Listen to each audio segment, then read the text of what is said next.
Jai. Hare Krishna, le ofrezco mis respetuosas reverencias a Srila Hridayananda Goswami y a Srila Prabhupada, el fundador Acharya de ISKCON.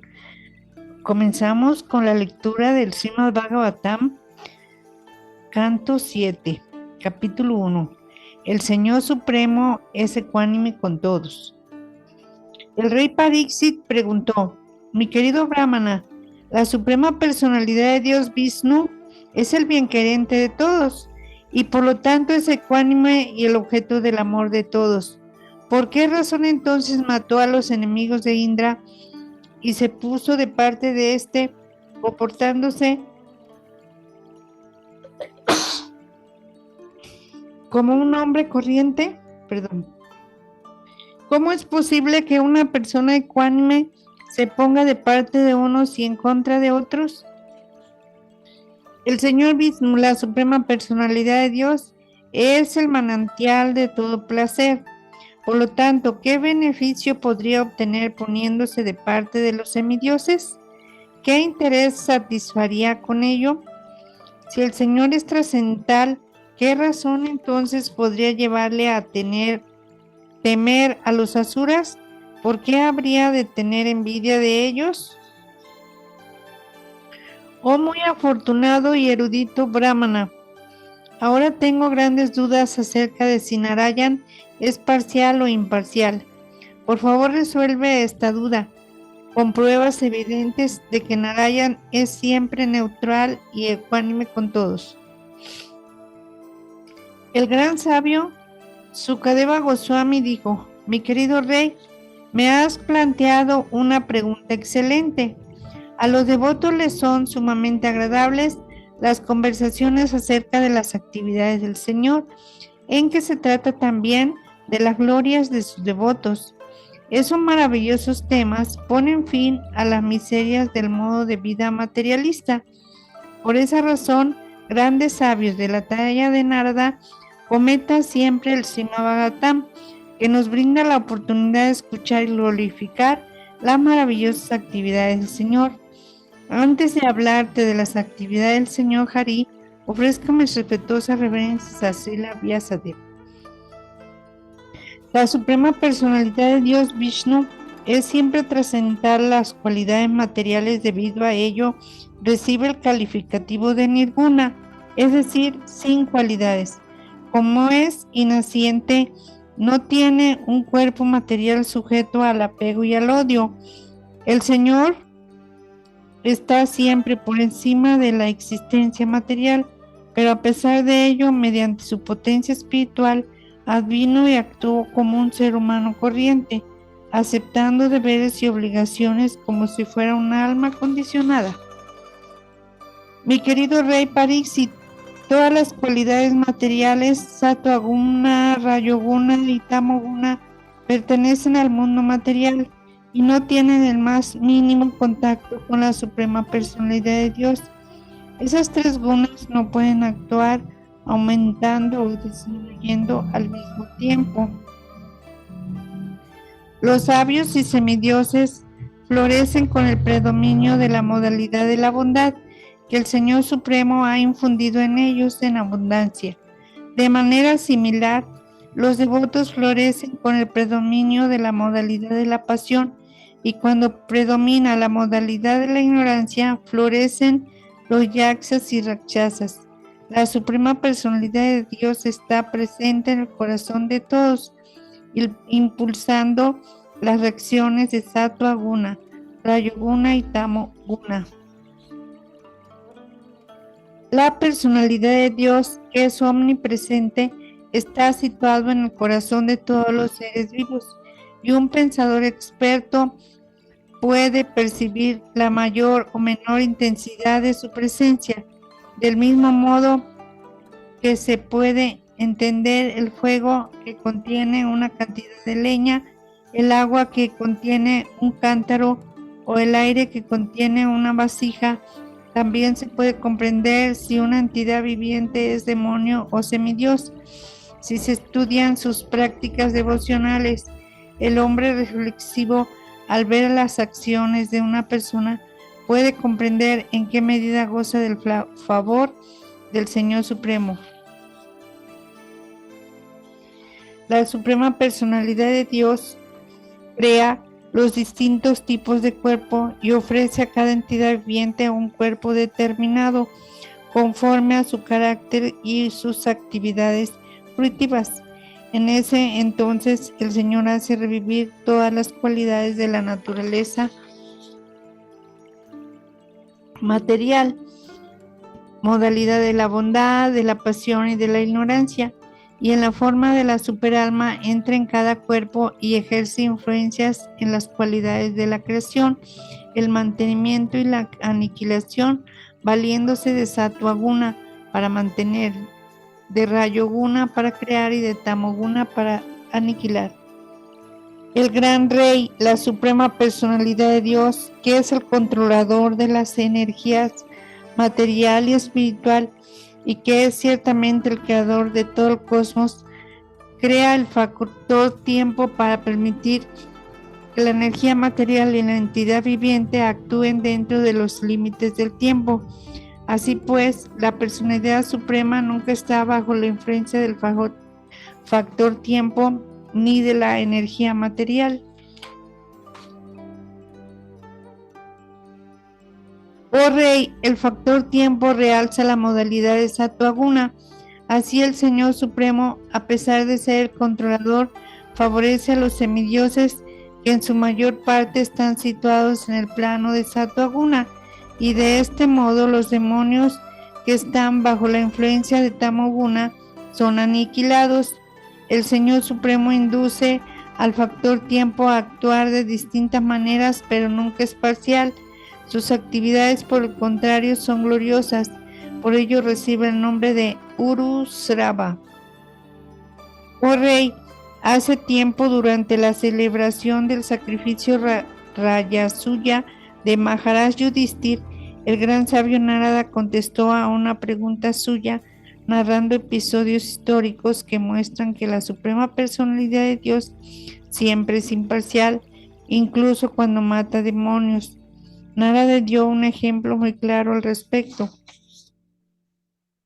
Oh Rey, en el sacrificio Rajasuya, Maharaj Yudhishthir, el rey de Maharaj Pandu, el hijo de Maharaj Pandu, vio con sus propios ojos que si su pala se fundía en el cuerpo del Señor Supremo Krishna.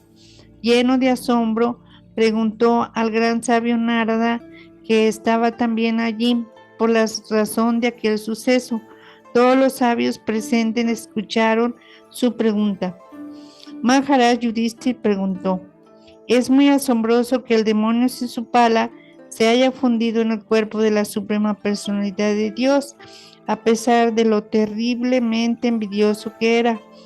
Sayugya Mukti le es imposible de alcanzar incluso a los grandes trascendentalistas. ¿Cómo pudo entonces obtenerla en enemigo del Señor? Oh gran sabio, todos están muy ansiosos de conocer la causa de esa misericordia del Señor. He oído decir que en el pasado, cuando un rey llamado Vena blasfemó contra la Suprema Personalidad de Dios, los brahmanas le obligaron a descender inmediatamente al infierno. Si su pala también debería haber sido enviado al infierno, ¿por qué razón se fundió entonces en la existencia del Señor? Desde su más tierna infancia, cuando casi ni sabía hablar, si su pala, el muy pecaminoso hijo de Damagosha, ya blasfemaba contra el Señor y siguió teniendo envidia de Sri Krishna hasta la hora de la muerte. También su hermano Dantavakra manifestó los mismos hábitos. Esos dos hombres, Sisupala y Dantavakra, blasfemaron repetidamente contra la Suprema Personalidad de Dios, el Señor Vishnu, Krishna, el Brahman Supremo, pero sin embargo conservaban toda su salud. En verdad, ni la lepra blanca les pudrió la lengua, ni entraron en la región más oscura de la vida infernal. Todo ello nos sorprende muchísimo. ¿Cómo es posible que Sisupala y Dantavakra entrasen con toda la facilidad ante los ojos de muchas personas excelsas en el cuerpo de Krishna, cuya naturaleza es tan difícil de alcanzar? No hay duda de que se trata de algo muy asombroso. En verdad, mi inteligencia se agita como la llama de una vela agitada por el viento. Oh Narada Muni, tú lo sabes todo. Por favor, hazme saber la causa de este extraordinario suceso. Sí, Sukadeva Goswami dijo a Narada Muni, el muy poderoso maestro espiritual, que todo lo conocía, se sintió muy complacido al escuchar la pregunta de Maharaj Yudhishthir. Así, en presencia de todos los asistentes al yajna, respondió con las siguientes palabras. El gran sabio Sri Naradaji dijo: oh rey, cuando percibimos las palabras de otros como blasfemias o alabanzas, reprimendas o muestras de respeto, todo ello se debe a la ignorancia. El plan del Señor dispone un cuerpo para el alma condicionada a fin de que sufra en el mundo material por intermedio de la energía externa. Mi querido rey, bajo el concepto corporal de la vida, el alma condicionada considera que el cuerpo es el ser y que todo lo relacionado con el cuerpo es suyo. Debido a ese erróneo concepto de la vida, está expuesta a dualidades como la alabanza y la reprimenda. Debido al concepto corporal de la vida, el alma condicionada piensa que cuando el cuerpo es aniquilado, el ser viviente también lo es. El Señor Vishnu, la suprema personalidad de Dios, es el controlador supremo, la superalma de todas las entidades vivientes.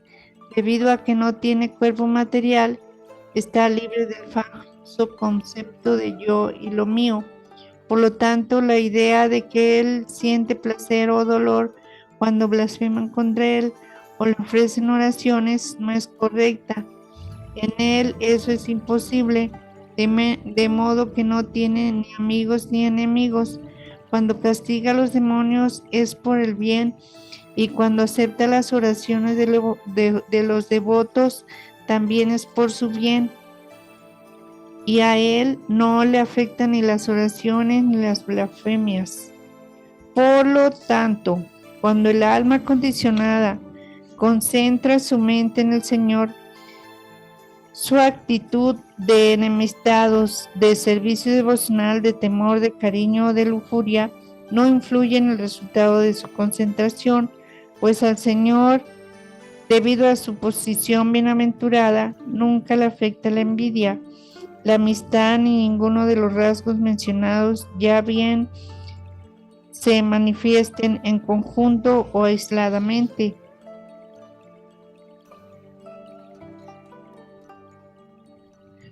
Narada Muni continuó: la intensidad de la meditación en la suprema personalidad de Dios que alcanza a un enemigo del Señor nunca se puede lograr mediante el servicio devocional. Esa es mi opinión. Cuando una abeja encierra en el hueco de un muro a una oruga, esta piensa siempre en la abeja con miedo y sentimientos hostiles en el futuro, y tan solo por ese recuerdo se convierte en abeja. Del mismo modo, las almas condicionadas que de una forma u otra piensan en Krishna, que es Sachitananda Vigraha, quedarán libres de sus pecados.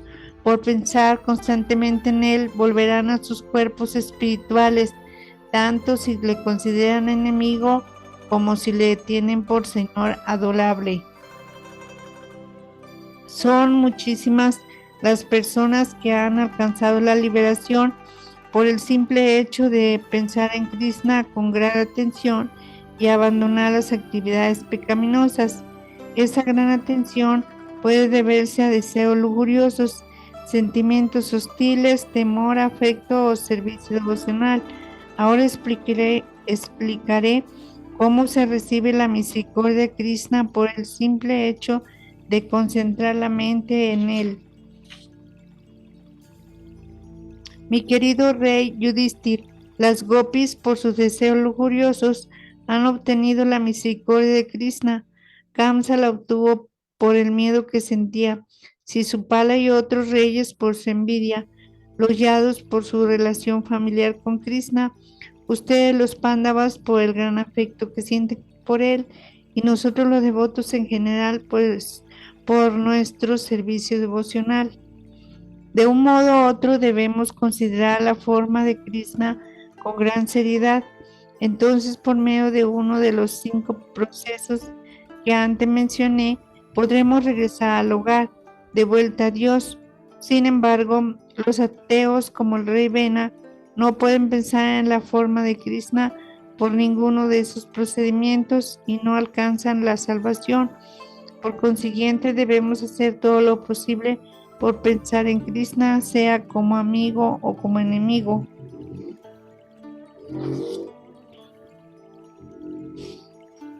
Narada Muni continuó: oh tú, el mejor de los Pándavas, tus 2 primos, Sisupala y Dantavakra, los hijos de tu tía materna, fueron en el pasado sirvientes del señor Vishnu, pero debido a la maldición de unos brahmanas cayeron de Vaikunta al mundo material. Maharaj Yudhishthir preguntó: ¿qué clase de maldición fue esa tan poderosa como para afectar incluso a unos Vishnu Bhaktas liberados? ¿Qué clase de persona fue capaz de maldecir a unos sirvientes personales del Señor? Es imposible que unos devotos del Señor firmemente establecidos en su posición caigan al mundo material. No lo puedo creer. El cuerpo de los habitantes de Vaikunta es completamente espiritual y no tiene nada que ver con el cuerpo, los sentidos o el aire vital materiales. Así pues, ten la bondad de explicarme cómo es posible que unos sirvientes directos de la Suprema Personalidad de Dios fueron maldecidos y tuvieran que descender en cuerpos materiales como personas corrientes. El gran santo Narada dijo: en cierta ocasión, los 4 hijos del señor Brahma, llamados Sanaka, Sanandana, Sanatana y Sanat Kumara, en sus viajes por los 3 mundos llegaron por casualidad a Vishnu Loka. Esos 4 sabios eran mayores que otros hijos de Brahma, como Marichi, pero por su aspecto parecían niños desnudos de 5 o 6 años. Cuando Jai Vijay, los porteros de Vaikunta Loka, les vieron tratando de entrar, les tomaron por unos niños corrientes y se lo prohibieron. Cuando los porteros Jai Vijay le cerraron el paso, Sanandana y los otros grandes sabios, muy irritados, les maldijeron. Porteros necios, dijeron, están agitados por las cualidades materiales de la pasión y la ignorancia, así que no merecen vivir bajo el refugio de los pies del loto de Madhuduisa, que están libres de esas modalidades. Mejor sería que se fueran inmediatamente al mundo material para nacer y en la familia de los asuras más pecaminosos. Después de recibir la maldición de los sabios y mientras caían hacia el mundo material, Jai Vijay escucharon las siguientes palabras de los sabios, que se mostraron muy bondadosos con ellos. Oh porteros, después de 3 vidas pueden recuperar su posición en Vaikunta, ya que entonces habrán acabado los efectos de la maldición. Esos 2 sirvientes del Señor, Jai y Vijay, descendieron entonces al mundo material y nacieron como hijos de Diti. El mayor fue Hiranyakashipu, el más joven Hiranyaksa. Eran muy respetados entre los Daitas y los Danavas, especies demoníacas. La suprema personalidad de Dios Sri Hari apareció en la forma de Nrisimha Deva y mató a Hiranyakashipu. Cuando Hiranyaksa trató de impedir que el Señor rescatase el planeta Tierra que había caído en el océano Garbhodaka, el Señor en su forma de Varaha le mató. Con el deseo de matar a su hijo Prahlad, que era un gran devoto del Señor Vishnu, Hiranyakashipu le torturó de muchas maneras. El Señor, la superalma de todas las entidades vivientes, es sobrio, pacífico y ecuánime con todos. El gran devoto Prahlad estaba protegido por la protección del Señor, de modo que Hiranyakashipu no pudo matarle, a pesar de todos sus esfuerzos por acabar con él.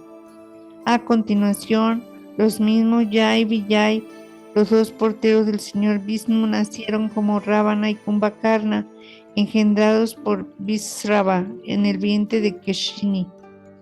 Fueron causa de enormes problemas para todos los habitantes del universo. Narada Muni continuó: mi querido rey, el señor Ramachandra apareció para matar a Ravana y Kumbhakarna y de ese modo liberar a Jai y Vijay de la maldición de los brahmanas. Las actividades del señor Ramachandra serán mejor que las escuches de labios de Markandeya. En su tercera vida, esos mismos Jai y Vijay aparecieron en una familia de kshatriyas. Se trata de tus primos, los hijos de tu tía. Como el señor Krishna les mató con su disco, todas sus acciones pecaminosas han quedado destruidas y ahora están libres de la maldición. Esos dos sirvientes del señor Vishnu, Jai y Vijay, abrigaron durante mucho tiempo sentimiento de enemistad por pensar constantemente en Krishna.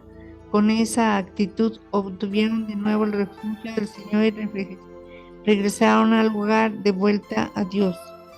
Maharaj Yudhishthira preguntó: oh mi señor Narada Muni, ¿por qué había tanta enemistad entre Hiranyakashipu y su querido hijo Prahlad Maharaj? ¿Cómo llegó Prahlad Maharaj a ser tan gran devoto del Señor Krishna? Por favor, explícamelo. Capítulo 2. Hiranyakashipu, el rey de los demonios. Sri Narada Muni dijo: mi querido rey Yudhishthira, cuando el señor Vishnu en la forma de Varaha, el avatar jabalí, mató a Hiranyaksa, su hermano Hiranyakashipu comenzó a lamentarse cejado por la ira. Mordiéndose los labios de rabia, Hiranyakashipu miró al cielo. La ira de sus ojos era tan ardiente que llenó todo el cielo de humo. Entonces comenzó a hablar, mostrando sus terribles dientes, con una mirada feroz y el entrecejo fruncido. Con un aspecto espantoso tomó su arma, el tridente, y comenzó a hablar a la asamblea de demonios. Oh Danamas y Daitas, oh Duimurka, Triaxa, Sambara y Satabajo, oh Hayagrivana, Muchipaka e Ilbala, oh Viprachitipuloman, Sakuna y demás demonios. Escúchenme todos atentamente, por favor, y después, sin más demora, actúen conforme a mis palabras. Mis insignificantes enemigos, los semidioses, se han unido para matar a mi muy querido y obediente amigo, mi hermano Hiranyaksa. Aunque el Señor Supremo, el Señor Vishnu, siempre se había mostrado ecuánime con unos y otros semidioses y demonios, esta vez, después de recibir la devota adoración de los semidioses, se ha puesto de su parte y les ha ayudado a matar a Hiranyaksa. La suprema personalidad de Dios ha abandonado su natural tendencia a la ecuanimidad con respecto a los demonios semidioses. Aunque es la persona suprema, ahora bajo la influencia de Maya ha adoptado una forma de jabalí para complacer a sus devotos, los semidioses, que ahora son sus preferidos porque es como un niño caprichoso. Yo voy a cortar la cabeza del señor Vishnu con mi tridente y con los chorros de sangre de su cuerpo satisfaré a mi hermano Hiranyaksa, a quien tanto le gusta beber sangre, así también yo me calmaré. Cuando se cortan las raíces de un árbol, este cae y sus ramas y hojas de modo natural se secan. De la misma manera, cuando yo haya matado a Vishnu, el conspirador, que es la vida y alma de los semidioses, estos se marchitarán porque habrán perdido la misma fuente de su vida. Mientras yo me encargo de matar al señor Vishnu, ustedes desciendan al planeta Tierra, que florece gracias a la cultura brahmínica y a un gobierno kshatriya. Esa gente está ocupada en austeridades, sacrificios, estudio de los Vedas, votos regulativos y caridad. Acaben con todos los que se ocupen en esas actividades.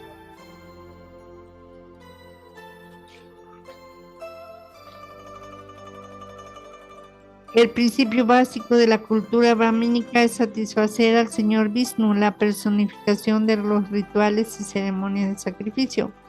El señor Vishnu es el manantial personificado de todos los principios religiosos y es el refugio de todos los semidioses y de los grandes pitas y de la gente general. Cuando hayan matado a los brahmanas, no habrá nadie que anime a los kshatriyas a celebrar yagyas. Así, los semidioses, faltos de la satisfacción que obtienen del yagya, morirán enseguida. Vayan inmediatamente a todos los lugares donde se brinde protección a las vacas, a los brahmanas y a donde se estudien los Vedas conforme a los principios del Varnashram. Préndanles fuego a todos y corten por la raíz todos los árboles que son la fuente de la vida.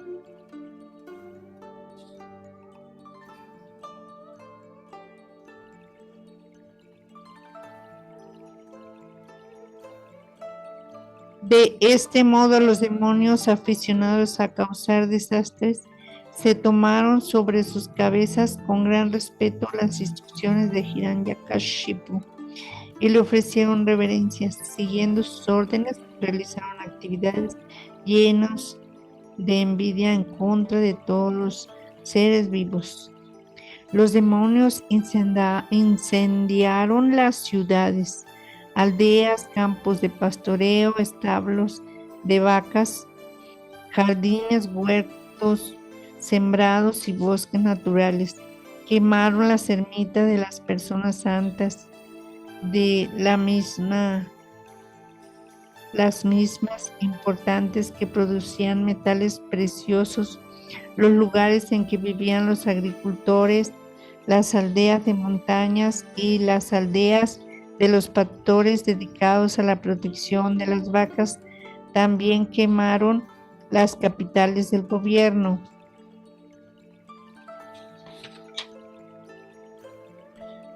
Algunos de los demonios, provistos de herramientas para acabar, echaron abajo los puentes y las murallas y puertas gopuras que protegían las ciudades. Otros cortaron a golpes de hacha los árboles útiles como el mango, el de la fruta yak, y otros que daban también frutas alimenticias, y otros que se armaron con antorchas y prendieron fuego a las casas de los ciudadanos. Agobiados por las repetidas desgracias que de forma inusitada les causaban los seguidores de Hiranyakashipu, la gente tuvo que abandonar la situación y las actividades propias de la cultura védica. Los semidioses, al dejar de recibir los resultados de los yagyas, también sufrieron los trastornos ocasionados. Salieron de sus residencias en los planetas celestiales y sin que los demonios les viesen, recorrieron el planeta Tierra para ver los desastres causados.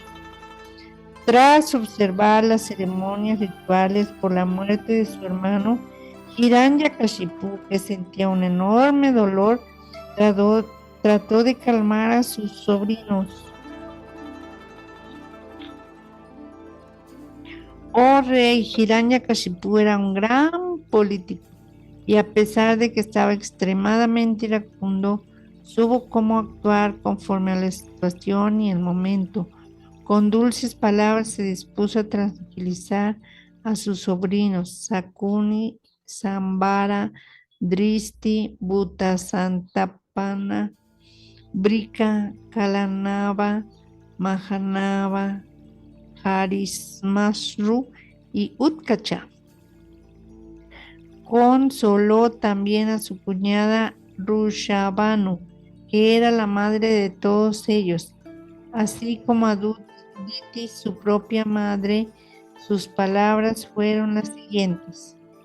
Hiranyakashipu dijo: querida madre, querida cuñada, queridos sobrinos, no deben lamentarse por la muerte de este gran héroe, pues la muerte de un héroe ante sus enemigos es gloriosa y deseable.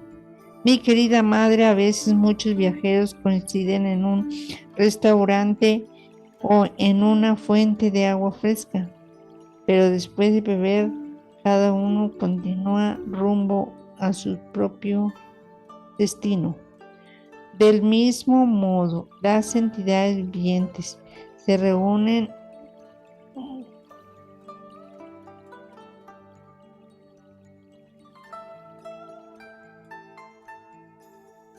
Mi querida madre, a veces muchos viajeros coinciden en un restaurante o en una fuente de agua fresca, pero después de beber cada uno continúa rumbo a su propio destino.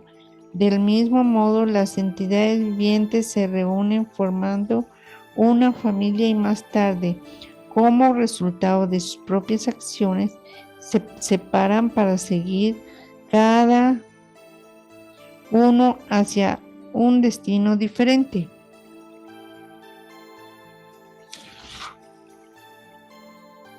El alma espiritual, la entidad viviente, nunca muere, pues es eterna e inagotable. Como está libre de la contaminación material, puede ir a cualquier lugar, tanto en los mundos materiales como en los espirituales. Goza de conciencia plena y es completamente distinta del cuerpo material. Sin embargo, por haberse desviado abusando de su pequeña independencia, se ve obligada a recibir cuerpos densos y sutiles, creados por la energía material. Así queda sujeta a los supuestos materiales de la felicidad y la aflicción. Por lo tanto, nadie debe lamentarse porque un alma espiritual abandona el cuerpo. Debido a los movimientos del agua, los árboles de la orilla reflejados en el río también parecen moverse. De manera similar, cuando los ojos se mueven debido a algún trastorno de la mente, también la tierra parece moverse. Del mismo modo, oh mi dulce madre, cuando la mente se agita con los movimientos de las modalidades de la naturaleza material, la entidad viviente, aunque está libre de las diversas fases de los cuerpos densos y sutiles, cree que ha cambiado y que ha pasado de una condición a otra. La entidad viviente que se encuentra confundida identifica el cuerpo y la mente con el ser y considera a unos hombres sus parientes mientras que otros les son extraños. Debido a ese concepto erróneo, sufre.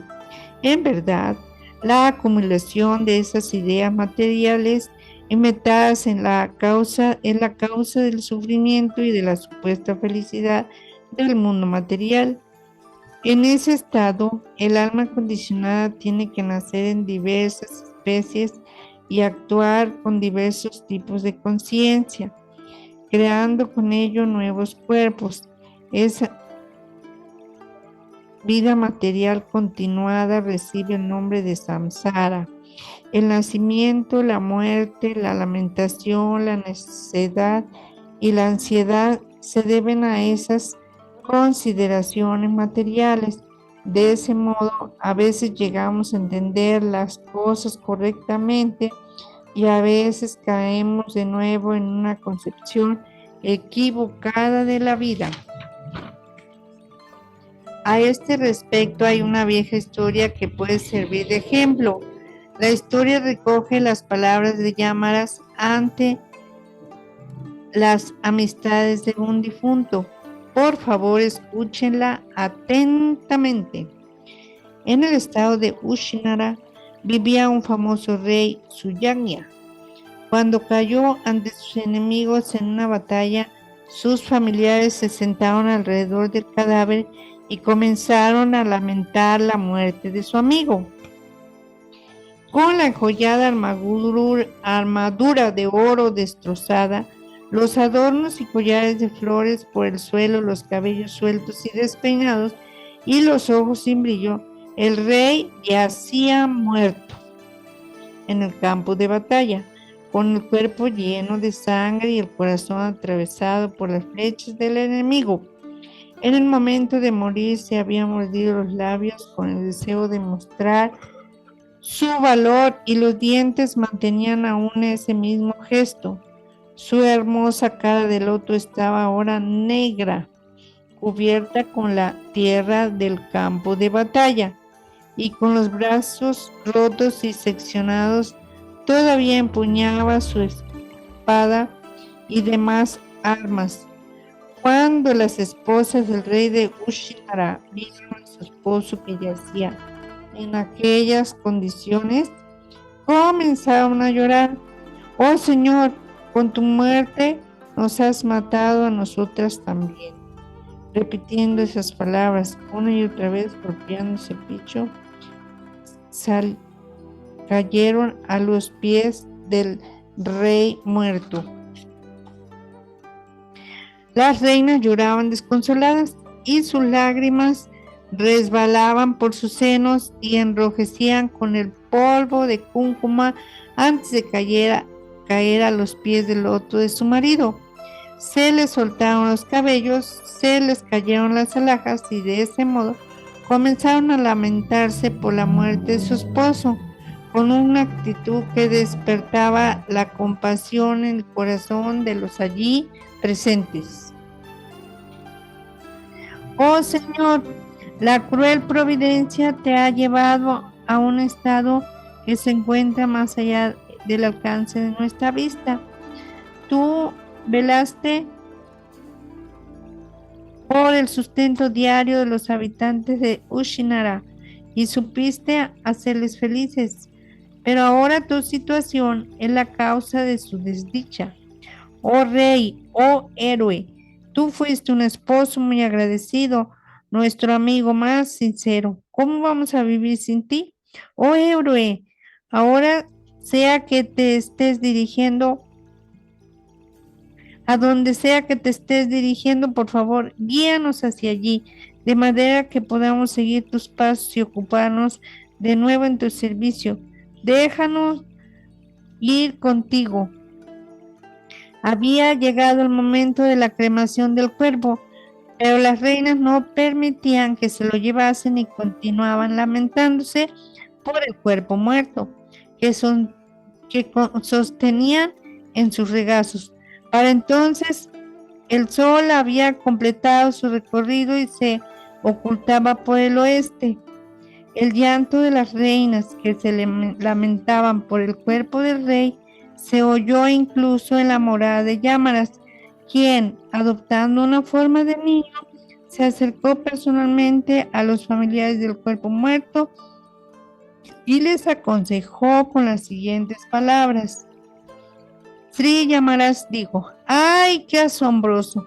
Estas personas que son mayores que yo tienen plena experiencia del nacimiento y la muerte de cientos de miles de entidades vivientes. Por lo tanto, deberían haber entendido que también ellas tienen que morir, pero aún así siguen confundidos. El alma condicionada viene de un lugar desconocido y después de morir regresa a ese mismo lugar desconocido. Esta regla que lleva a la práctica la naturaleza material no conoce excepciones. Sabiéndolo, ¿por qué se lamentan inútilmente? Es asombroso que yo comprenda el sentido de la vida mejor que estas mujeres adultas. En verdad, me siento muy afortunado, pues aunque no soy más que un niño abandonado a su suerte en el mundo material, sin la protección de unos padres y a pesar de que soy muy débil, no he sido atacado ni devorado por animales salvajes. Por eso creo firmemente en que la suprema personalidad de Dios, que me ha protegido incluso en el vientre materno, me protegerá en todas partes. El niño se dirigió a las mujeres. Oh, débiles mujeres, por la voluntad de la suprema personalidad de Dios, que nunca se ve disminuido, se crea, se mantiene y vuelve de nuevo a aniquilarse el mundo entero. Ese es el veredicto del conocimiento védico. Esta creación material, que comprende todo lo móvil e inmóvil, es para él como un juguete. Él, como Señor Supremo, está perfectamente capacitado para destruir y proteger. A veces alguien pierde su dinero en la calle más céntrica, donde todo el mundo podría verlo, pero como está protegido por el destino, nadie lo ve y vuelve a encontrarlo. Por otro lado, si el Señor no nos protege, perderemos incluso el dinero celosamente escondido en nuestras casas. Si el Señor Supremo nos da su protección, estaremos a salvo incluso en medio de una selva sin contar con nadie que nos proteja. Mientras que una persona bien cuidada por sus familiares en el calor del hogar a veces muere sin que nadie pueda hacer nada por ello. Toda alma condicionada recibe un tipo distinto de cuerpo conforme a sus acciones. El final de esas ocupaciones es el final del cuerpo. El alma espiritual, a pesar de encontrarse en cuerpos materiales densos y sutiles, en diversas formas de vida, no queda atada por ellos, ya que se entiende que es completamente distinta del cuerpo manifestado.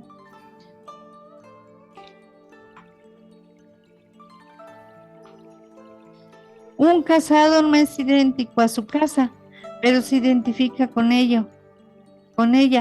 Del mismo modo, el alma condicionada, debido a la ignorancia, se identifica con el cuerpo, aunque en realidad el cuerpo y el alma son diferentes. El cuerpo se obtiene a través de una combinación de tierra, agua y fuego. Con el paso del tiempo, la tierra, el agua y el fuego se transforman y el cuerpo se destruye. El alma no tiene nada que ver con esa creación y disolución del cuerpo. Así como se percibe la diferencia entre el fuego y la leña en que arde, y así como el aire se encuentra dentro de la boca y las fosas nasales, pero está separado de ellas, y del mismo modo que el cielo, que está en todas partes, nunca se mezcla con nada, la entidad viviente también está separada del cuerpo material al que da origen. Yámaras continuó: ¿o se están lamentando como necias? La persona llamada Suyanya, por quien lloran, yace todavía ante ustedes y no se ha ido a ninguna parte. ¿Cuál es entonces la causa de sus lamentos? Antes él las escuchaba y respondía, pero ahora, como no saben dónde está, se lamentan. Su conducta es contradictoria, pues a la persona que estaba dentro del cuerpo y que las escuchaba y respondía, nunca la han visto en realidad. No hay por qué lamentarse, pues el cuerpo que siempre veían yace todavía ante ustedes. Tampoco el aire vital, que es la sustancia más importante del cuerpo, es quien escucha o habla. Ni siquiera el alma, que está por encima del aire vital, puede hacer nada, ya que el verdadero director es la superalma que actúa en colaboración con el alma individual. La superalma que dirige las actividades del cuerpo es diferente del cuerpo y de la fuerza viviente. Los 5 elementos materiales, los 10 sentidos y la mente, se combinan para formar las distintas partes de los cuerpos densos y sutiles. La entidad viviente entra en contacto con sus cuerpos materiales más o menos elevados y más tarde los abandona mediante su propia potencia. Esa fuerza puede percibirse en el poder de la entidad viviente para poseer distintos tipos de cuerpos. El alma espiritual, mientras está cubierta por el cuerpo sutil, compuesto por la mente, la inteligencia y el ego, se ve atada a los resultados de sus actividades fruitivas. Debido a esa cubierta, el alma espiritual permanece en contacto con la energía material y debe sufrir la continuación vida tras vida de los condicionamientos y reveses materiales. Es inútil contemplar las modalidades materiales de la naturaleza o hablar de los supuestos felicidad y aflicción que se derivan de ellas como si fuesen reales. Durante el día, cuando la mente divaga y el hombre comienza a creer que es alguien muy importante, o por la noche mientras sueña que disfruta de una mujer hermosa, lo único que está experimentando son las ilusiones del sueño. De manera similar, debe entenderse que la felicidad y la aflicción causadas por los sentidos materiales también carecen de sentido. Los que poseen conocimiento completo acerca de la autorrealización, como saben muy bien que el alma espiritual es eterna y que el cuerpo es perecedero, no se ven abrumados por la lamentación. Pero quienes ciertamente se lamentan son las personas que carecen de conocimiento acerca de la autorrealización. Por eso es difícil educar a una persona que está bajo la influencia de la ilusión. Había una vez un cazador que atrapaba a las aves con una red poniéndoles como cebo un poco de comida. Vivía como si la personificación de la muerte lo hubiera designado a matar a los pájaros. En su recorrido por el bosque, el cazador vio una pareja de pájaros culinga. La hembra había caído en la trampa del cazador. Oh reina de su yagya. El culinga macho, al ver a su esposa en el mayor de los peligros, presa en las redes de la providencia, se llenó de pesar. El pobre pájaro sentía un gran cariño por su esposa y al verse incapaz de liberarla, comenzó a lamentarse por ella. ¡Ay, qué cruel es la providencia! Mi esposa corre un terrible peligro, sin que nadie pueda ayudarla y se lamenta por mí. ¿Qué puede ganar la providencia llevándose a este pobre pájaro? ¿Qué ganará con ellos? Si la cruel providencia se lleva a mi esposa, que es la mitad de mi cuerpo, ¿por qué no me lleva a mí también? ¿De qué sirve vivir con solo medio cuerpo desconsolado por la pérdida de mi esposa? ¿Qué ganaré con ello? Los desdichados pajarillos que se han quedado sin madre esperan en el nido que ella les lleve algo que comer. Son todavía muy pequeños. Aún no le han crecido las alas. ¿Qué voy a hacer para mantenerlos? El pájaro culinga se lamentaba con lágrimas en los ojos por la pérdida de su esposa. Mientras tanto, impulsado por el factor tiempo, el cazador, que se encontraba perfectamente oculto a una cierta distancia, disparó su arco, matando al pájaro culinga de un flechazo. Llamarás disfrazado de niño pequeño, dijo entonces a las reinas. Son tan necias que se lamentan, pero no ven su propia muerte. Por su escaso conocimiento ignoran que no volverán a ver vivo a su esposo ni aunque se lamenten durante cientos de años. Y mientras tanto, sus vidas se terminarán. Hiranyakashipu dijo las filosóficas palabras de Yamaras que en forma de niño pequeño instruía a los familiares de su yagna, reunidos en torno a su cadáver, llenaron de asombro a todos. Así pudieron entender que todo lo material es temporal y que su existencia no puede continuar. Después de instruir a los necios familiares de su yagna, Yamaras en forma de niño desapareció de su vista.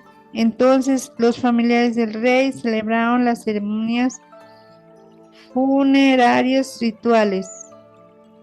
Por lo tanto, ninguno de ustedes debe afligirse por la pérdida del cuerpo, ya sea el suyo o el de los otros. Solo bajo el influjo de la ignorancia se hacen decisiones basadas en el cuerpo pensando, ¿quién soy yo? ¿Quiénes son los otros? ¿Qué es mío y qué es de otros? Sri Narada Muni continuó. Diti, la madre de Hiranyakashipu e Hiranyaksa, escuchó los conceptos de Hiranyakashipu en compañía de su nuera, Rusa Banu, la esposa de Hiranyaksa. Entonces olvidó el dolor que le producía la muerte de su hijo y concentró la atención de su mente en comprender la verdadera filosofía de la vida.